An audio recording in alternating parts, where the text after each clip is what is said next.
They joked about her rank, called her staff sergeant, laughed when she sat in the back of the room with no insignia on her chest. To them, she was just another lower enlisted sitting in a room full of officers. But when the final exercise began, and the chaos hit its peak, she said 9 quiet words that froze every man in the room. Unless you outrank a Navy SEAL commander, follow the plan. Before I show you what happened after that line, and how one sentence turned a week of mockery into silence, make sure you're subscribed with the bell icon on, and drop a comment telling us where you're watching from. Because this wasn't just about a woman proving herself. It was about a commander reminding everyone what real authority sounds like. Fort Halberd didn't look like the kind of place that bred arrogance. Half buried in concrete and scrub just west of San Clemente Island. No flags, no ceremony. Just chain link fencing and heat rising off gravel like the earth was exhaling. Inside Building 5C, 12 officers sat arranged in a tight semicircle, handpicked for what the military called a Joint Advanced Leadership Integration Exercise, a simulation gauntlet designed to test cross-branch leadership under pressure that separated the talkers from the doers. Mara Keene stepped into the room at exactly 1400 hours. No ribbons, no visible rank, just plain fatigues and boots that hadn't been polished since her last classified rotation. She walked to the rear, sat, and opened a thin notebook. Her brown hair was tucked under a cap, her face unreadable, name patch absent. Major Halpern, a square-jawed Army officer with airborne wings, and the kind of voice that mistook volume for strength, leaned over to Warrant Officer Briggs. Didn't know admin support sat in on the real stuff. Briggs grinned. Probably here to track our emotional intelligence or whatever. Captain Dwyer snorted. If she's intel, I'm a ballerina. The jokes weren't malicious, just automatic. Mara didn't respond. She flipped a page and began writing with a cheap ballpoint pen. At the front of the room, a thin man in a pressed Air Force uniform stepped forward and cleared his throat. Colonel Ames, decorated, meticulous, and the final word inside this crucible. This is not a drill, he began. This is a stress-adaptive integration test built to expose what doctrine can't teach. For the next 6 days, rank is neutralized. Leadership will be observed, recorded, and scored strictly on operational output. Forget who you were before you entered this building. You'll be judged on what you do inside it. Halpern gave a sideways smirk. Sounds like someone's worried about the brass pulling rank. Ames didn't smile. Those who rely on their insignia to lead won't last long here. He turned toward a clipboard. Call sign assignments begin now. You will refer to each other by assigned identifiers only. His eyes found Mara. Candidate Keene, your records are incomplete. What's your last active billet? Before she could answer, Halpern muttered just loud enough for the room to hear. Let me guess. Staff Sergeant, Admin Track, Domestic Rotation. A few chuckles rippled through the room. Dwyer winced theatrically. Oof, tough crowd for your first rodeo, Sergeant. Mara looked up, met Halpern's eyes for exactly 1 second, then went back to writing. Colonel Ames, without missing a beat, marked something on his clipboard. Candidate Keene, you're listed under Army placeholder rank. Staff Sergeant it is, pending update. And that was it. The moment passed. The banter became background noise again as other names were called. But something in Mara's silence held, not confusion or deference, just choice. Calculated, deliberate, controlled. Briggs leaned back in his chair. Well, he whispered to Dwyer, at least we know who not to follow when it hits the fan. Mara turned the page in her notebook again. The pen kept moving. The next morning came fast. Wake up at 0500. Boots on the blacktop by 0530. The heat was already building on cracked tarmac. The air tasted like diesel and dust. Simulated hostiles, role-player civilians, one embedded mole, and a fake casualty hidden inside a bombed-out school building. Candidates would lead the mission one at a time with a rotating support team of 4. Mara sat in the folding chair farthest from the mission tent, cap low, hands still. Halpern led first, predictably. He approached the briefing table like a prosecutor entering a courtroom. Priority's the asset. Civilians get second tier. No point making friends if we lose the objective. He gave orders in clean, sharp bursts, directing the other 4 team members like they were subordinates rather than peers. His plan had style. Flashbangs at the breach point, double stack entry, split flank, the kind of textbook approach that looked good on a PowerPoint slide. But 2 minutes into the exercise, his team stumbled on comms, conflicting instructions, misidentified targets, one civilian left behind in a room nobody cleared. Extraction incomplete, the evaluator announced flatly. Asset secured, but protocol failure, code 4. Halpern nodded like it didn't matter. We'll tighten it up next time. Dwyer went second. His style was looser, friendlier. Constant comms chatter, plenty of copy that and stay fluid. He made it through the exercise faster than Halpern, but overshot the evac window by 30 seconds. No asset loss, but 3 simulated civilian casualties, marked in red on the final report. He shrugged during debrief. Can't save everyone in chaos. Then it was Mara's turn. She stepped up without a word, scanned the tablet, ran her finger along the map once, then issued 5 directives. You'll breach on the west side, 1 civilian corridor possible, soft entry, set an audible trip inside the breach point, secondary evac runs counterclockwise if primary chokes. I'll mark exits with IR before you go hot. Briggs raised an eyebrow. So we're not doing a dynamic breach? No, she said. You're walking in. If you're loud, I've already failed. The simulation ran smoother than any before it. They ghosted the interior, found the casualty in under 3 minutes. No mistakes, no shouts, no injuries. Asset recovered. 0 civilian compromise. Total runtime, 6 minutes, 22 seconds, the evaluator announced.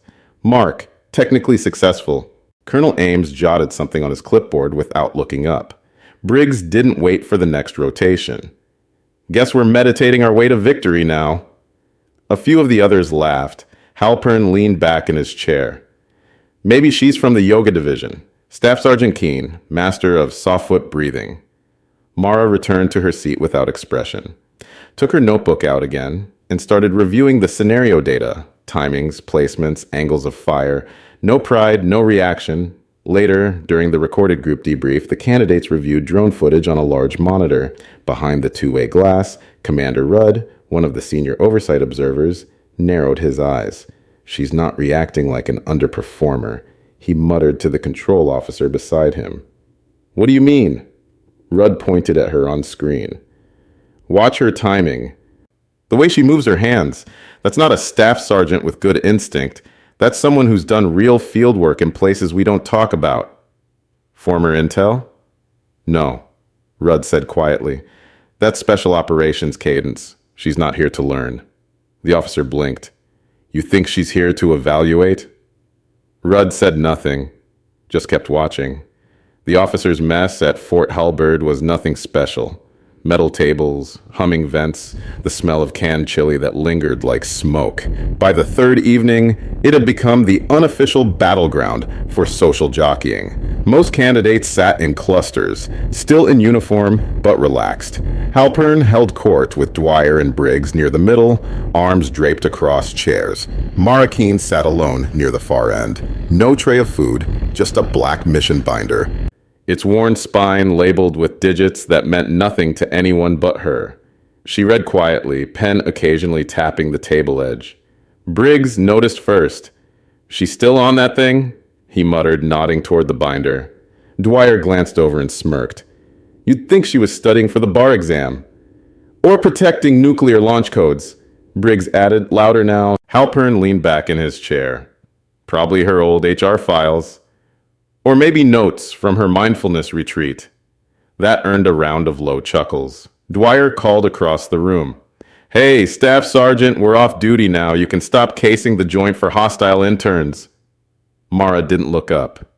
Everything's classified to someone who doesn't understand it. The words weren't sharp, weren't loud, just enough to cut clean through the noise.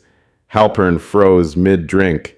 The grin slid sideways off Dwyer's face. Briggs laughed, but it was slower now, more forced. Guess we touched a nerve. Halpern recovered first. He stood, drink still in hand, and wandered toward her table like he owned the floor. Well then, he said with mock formality. Permission to nap, ma'am? Wouldn't want to offend our covert intelligence officer. The room quieted by degrees. A few heads turned. Conversations faded into half sentences. Mara stood, closed the binder gently. She looked up at Halpern. Not defiant, not amused, just steady. You'll wish you'd saved that salute, she said, for someone who earned it. The silence that followed wasn't the shock kind. It was the slow kind, the heavy kind, like a room remembering gravity. She didn't wait for a reply. She walked past him without changing pace, slipped the binder under one arm, and disappeared out the side door before anyone thought to move. Halpern looked down at his drink, then back toward the now empty doorway. Guess someone didn't like the joke. But no one laughed. In the corner, Colonel Ames had paused over his meal. He hadn't said a word all evening, content to let the officers unwind, but now he watched the exit door for a long beat, eyes narrowing, not with suspicion, but calculation. The kind of look a man gives when the pieces on the board stop matching the game he thought he was playing. By dawn, the desert heat was already pulsing off the range. The candidate stood at the edge of the simulation compound, a sprawling maze of mock buildings, dusty alleyways, and partially collapsed structures designed to mimic real-world urban chaos. Painted silhouettes hung in windows, comms towers blinked silently on the outskirts. This was the real test. Colonel Ames stood in front of a folding table, with a map spread across it, lines drawn in red marker. Behind him, a junior evaluator checked tablets and timers.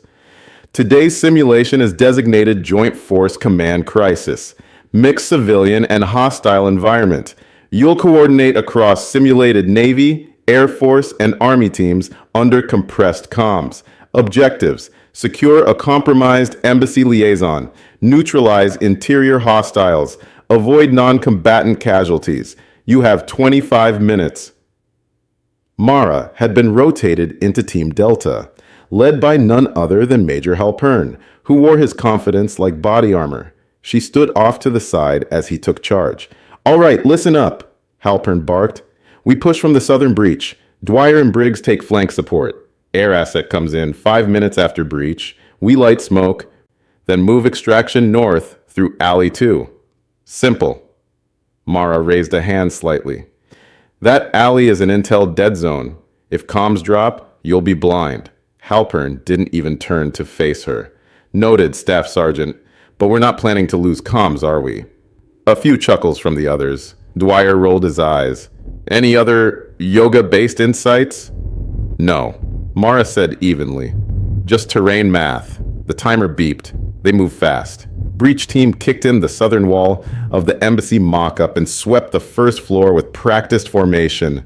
Halpern's voice crackled over comms, barking commands like he was leading a parade down Main Street. For 3 minutes, it looked like it might work. Then came the scramble. An enemy role player fired from a stairwell, catching Briggs in the vest with a blue paint round. Simulated casualty. Dwyer misread a civilian's path and called an air asset in too close.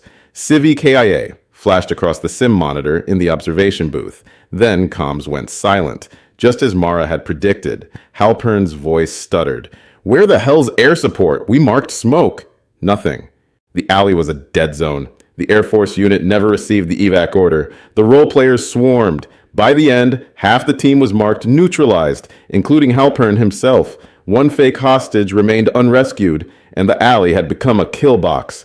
In the control room, Commander Rudd didn't say a word. He simply tapped Mara's file once on his tablet and closed it. Back outside, Halpern tore off his helmet and threw it against the table hard enough to leave a dent. What the hell happened? Who called that alley clear? Everyone knew who'd warned him, and who he'd ignored. Mara stood by the rear wall, helmet still on, hands resting on her gear belt. Colonel Ames approached slowly, clipboard in hand. Major Halpern, he said coolly. Your team failed all 3 mission objectives. Halpern pointed without hesitation. She stood there and let it happen, said nothing when we committed. She briefed you beforehand. Halpern blinked. It wasn't the time to question the plan. No, Ames said. That was exactly the time. He turned. Next rotation, Keene takes command. A ripple passed through the group like static. Murmurs, raised brows. Briggs whistled softly under his breath. Can't wait for yoga hour, but no one else laughed this time. Mara didn't smile, didn't blink. She just stepped forward and began reviewing the new layout without a word, already calculating angles and timings in her head. Behind the glass, Commander Rudd leaned toward the control officer. They're setting her up, he said. The officer frowned. For failure? No, Rudd said. For revelation. The barracks at Fort Halberd were quiet that night. Not the exhausted kind of quiet, but the confused kind. The slow unraveling of assumptions. Some of the candidates were still processing how a supposed staff sergeant had been right about a tactical flaw they'd all ignored. Others just chalked it up to luck. Mara Keene sat on the lower bunk in her assigned corner, still in uniform.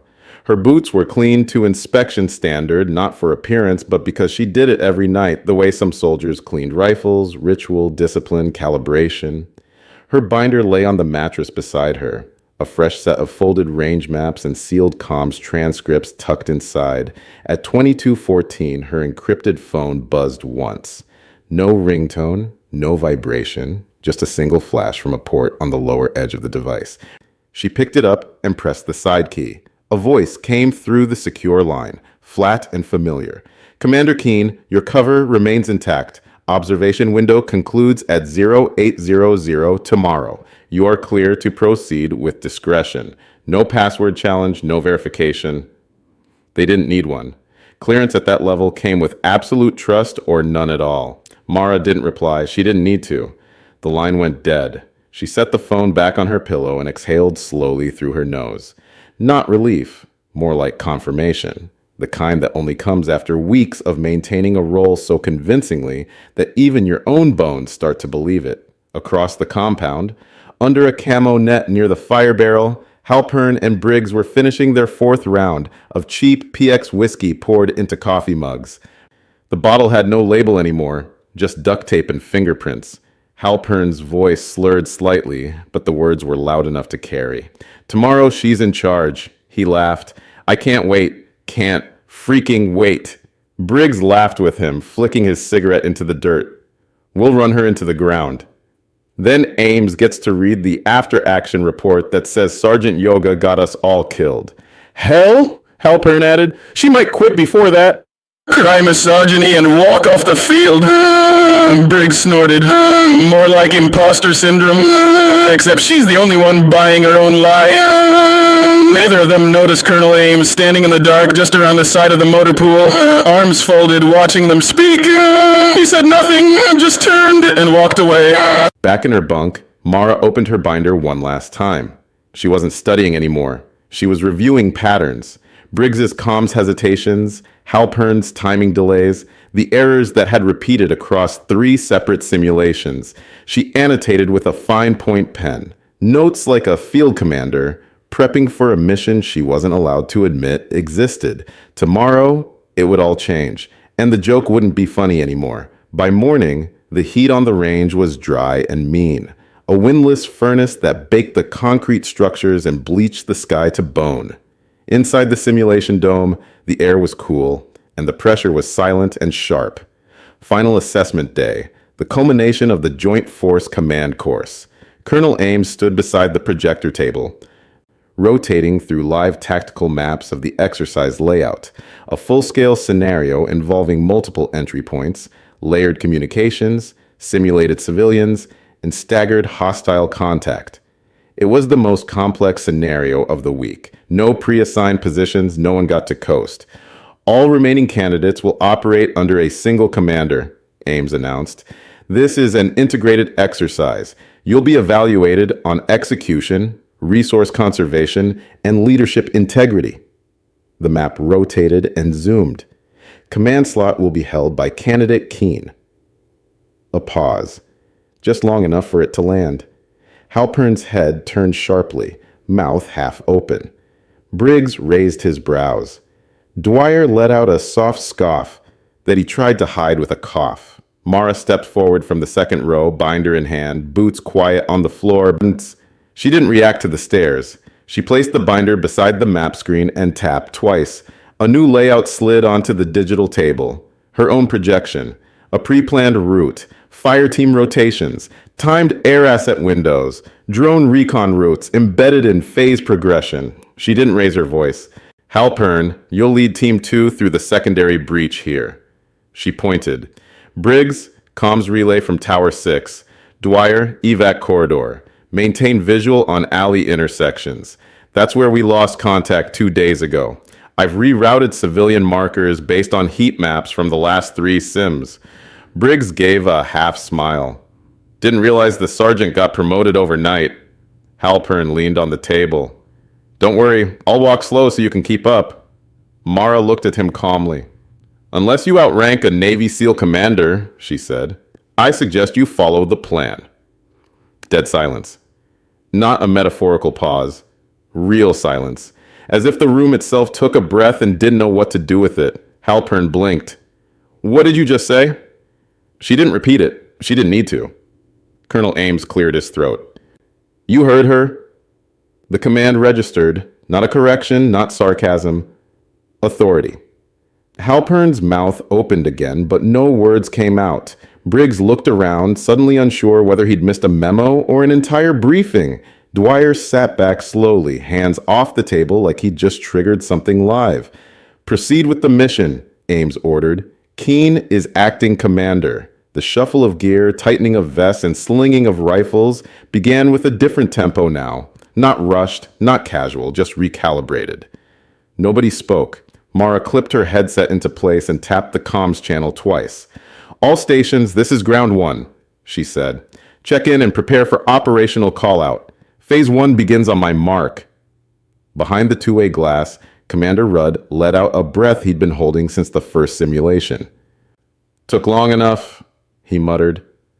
The control officer beside him asked, She just gave her rank away like that? No, Rudd said. She gave them a warning. Most people don't realize what happens when a SEAL commander stops playing nice. The simulated combat zone lit up at precisely 0900 hours. 12 candidates fanned out across the compound under Mara Keene's command. She walked calmly behind the control post at the edge of the range, headset active, tablet in hand. No barking, no pacing, just controlled oversight, like she was listening to a song only she knew the rhythm of. Team 2, confirm breach point visual, she said. Halpern's voice came back, clipped but steady. Team 2, standing by. Team 3, status on tower uplink. Briggs hesitated half a beat before replying. Tower 6 online, comm stable, pushing drone telemetry now. Copy. Adjust corridor 3, heat indexes spiking, move evac route to alley 4. No one questioned her. The scenario had been designed to create chaos. Simulated hostiles rotated through randomized floors. A false civilian with a hidden detonator was mixed into the crowd.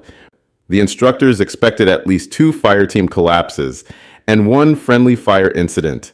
Every prior rotation had tripped at least 1. Not this time. Mara rerouted evac traffic before the contact even developed. She marked thermal upticks based on movement patterns nobody else was tracking. She caught one of the hostiles looping for a rear ambush by identifying comm silence from a team that hadn't reported in 90 seconds. Ground 2, you're about to lose rear visual. Turn now, 2 o'clock. Breach window, 40 degrees. Briggs spotted the actor just as he broke cover. Blue sim round dropped him in a single shot. In the observation room, instructors had stopped writing. Colonel Ames leaned forward, arms folded. She's not just competent, the control officer whispered. She's predictive. Rudd nodded. Because she's not thinking like a candidate. She's running it like an op. This is standard tempo for her. In the field, Halpern moved with a different kind of energy now. His voice had dropped in volume. He followed instructions without sarcasm.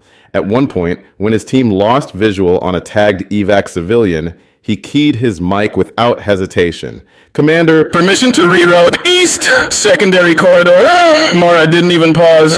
Granted. Flank north, keep formation. Civilians a decoy, hostile hiding under false ID. Paint and detain. They did. The role player was stunned. Most teams missed him completely. Halpern didn't. They cleared all 3 buildings in under 18 minutes. No friendly fire, no lost civilians, no collapsed teams. The only sound at mission completion was Mara's voice. Control Ground 1. Mission complete. All teams accounted for. Simulated assets recovered. Area cleared. Along. Continuous tone echoed over the radios. Success chime. In the debrief tent afterward, no one said a word for the first full minute. Then Colonel Ames stepped in. Time, 17 minutes, 42 seconds. That's a program record, 0 compromise. All objectives cleared. Evaluation, exceptional. Halpern sat with his helmet in his lap, eyes forward. Briggs looked like someone had yanked the floor out from under him. Dwyer didn't even look up. Mara removed her headset, unsnapped her vest, and set it on the table. Then she finally looked at the group. Same team, she said. Same scenario, different outcome. She wasn't smug. She wasn't smiling. She was stating fact. Halpern cleared his throat. Navy SEAL, Commander? Mara looked him in the eye, for the first time since the first day. Formerly, she said. Now I evaluate people like you. Behind her, Commander Rudd stepped into the tent for the first time, which, he added, is why you're all still standing. The debrief room smelled faintly of gun oil and scorched cordite, the usual byproduct of high-fidelity simulations. 12 folding chairs, a projection screen on one wall, no windows, no distractions. Colonel Ames stood at the front, arms behind his back, while Commander Rudd reviewed the mission playback from the command monitor. He paused the footage on a top-down view of the final extraction corridor. Clean formation, full control. Every simulated civilian accounted for. You've all completed the Joint Force Leadership Evaluation, Ames began, his voice measured. But not all of you saw the same course. He turned to Mara, who stood at ease by the side wall, binder closed, cap tucked under one arm. Candidate Keene, would you like to clarify your actual role here? She didn't step forward. She didn't need to. Lieutenant Commander Mara Keene, U.S. Navy, Naval Oversight and Evaluation Division, attached to Special Warfare Command, assigned to this course under Embedded Review Protocol for Interbranch Leadership Conduct. A ripple passed through the room. Halpern stared straight ahead. Briggs slowly leaned back in his chair, arms crossed but shoulders slumped. Dwyer blinked 3 times in quick succession like he was trying to reprocess everything he'd seen that week. Rudd stepped up beside Ames. For the past 6 days, Commander Keene has operated under restricted visibility while evaluating cohesion, authority misuse, tactical decision-making, and peer-based behavioral degradation under presumed rank anonymity. His voice was calm, but carried the tone of someone who'd read far too many reports that ended in regret. In short, he continued, she was here to watch how you'd treat someone you thought was beneath you. Mara's gaze passed across the room. Not confrontational, just observational. Some of you made that job easier than others. Briggs swallowed hard. Halpern shifted in his chair, fingers tightening around his thigh. Ames continued.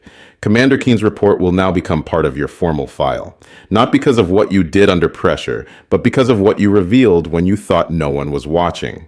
He looked directly at Halpern, then Dwyer. Major Halpern, Captain Dwyer. You are both being reassigned to remedial leadership ethics training at Camp Eustis. 2-week mandatory cycle. No exemptions. Halpern didn't speak. His jaw flexed once, but nothing came out. Warrant Officer Briggs, recommendation pending, but expect formal review for your conduct. Then he turned back to Mara. You've done what we asked, and more. She nodded once. I didn't come here to punish anyone, she said quietly. But we don't get to lead just because we want to. We lead because someone else is willing to follow us into the unknown. A quiet fell over the room again. Not humiliation. Something deeper. Realignment. Mara stepped forward just long enough to collect her binder. She met no one's eyes this time. She didn't need to. But as she reached the door, Ames called out, "One last question, Commander. You held back all week. Why the silence?" She paused in the doorway. "Because command isn't volume," she said. "It's signal. And the loudest voice rarely wins the fight." Then she was gone. The door clicked shut behind her, and in her absence, the rest of them finally started hearing what she'd been saying all along. The sun hung low over Fort Halberd by the time Mara Keene stepped out of the barracks for the final time. Her duffel was light, mostly documents, a folded uniform, the same binders she'd carried all week. She walked with the same quiet, unhurried pace she'd used when she first arrived, but the weight around her was different now, not one of judgment, just recognition. As she crossed the quad, a few of the candidates stood scattered near the motor pool. No one called out, no one made excuses. But three of them, Lieutenant Hess, Sergeant Maddox, even Private Wallace from logistics rotation, stood straighter when she passed, offering small, wordless nods. And then from the far end of the lot, Halpern appeared. His boots were laced, his gear stowed, no whiskey, no swagger, just a helmet tucked under one arm and an expression stuck somewhere between apology and understanding. He approached her slowly. "I didn't know," he said finally. Mara looked at him, not coldly, just evenly. "You weren't supposed to." A beat passed. No handshake, no forgiveness speech. He gave a tight nod, almost a salute, but stopped short. "Good luck, Commander." She adjusted the strap on her bag and replied without looking back, "I don't need luck. I need people who listen." Then she kept walking. The transport waited near the airstrip, unmarked, military issue. One crew chief, one silent ramp. No send-off, no ceremony, just departure. She stepped aboard, dropped her bag beside a crate, and took a seat near the window. The cabin lights flickered once as the engine cycled. Outside, the last rays of sun lit the concrete like cooling steel. From her window, Mara could see the simulation buildings off in the distance, the plywood walls, the mock towers, the carefully staged battlefields designed to test soldiers who thought they already knew how war worked. She didn't smile. She didn't sigh. She just watched as the engines kicked up dust and Fort Halberd faded behind her. Still standing, still quiet, still not quite ready for the kind of leadership it had just witnessed. The aircraft lifted, and the woman they once called Staff Sergeant Keene was gone. Have you ever met someone everyone underestimated? Until one sentence changed the entire room? Do you think real authority needs to announce itself or just prove itself when it counts? Drop your answers in the comments. We read every single one. And if this story reminded you that leadership isn't about who shouts the loudest, but who others follow without being told, then hit that like button, subscribe, and tap the bell icon so you don't miss tomorrow's video. Share this story with someone who's ever been misjudged, overlooked, or forced to prove they belonged in a room they'd already earned. There's another story waiting for you right now on your screen. Watch that one next. And we'll see you tomorrow, same time, with another true-to-life story that reminds us, sometimes the quietest person was never here to impress you. They were here to lead.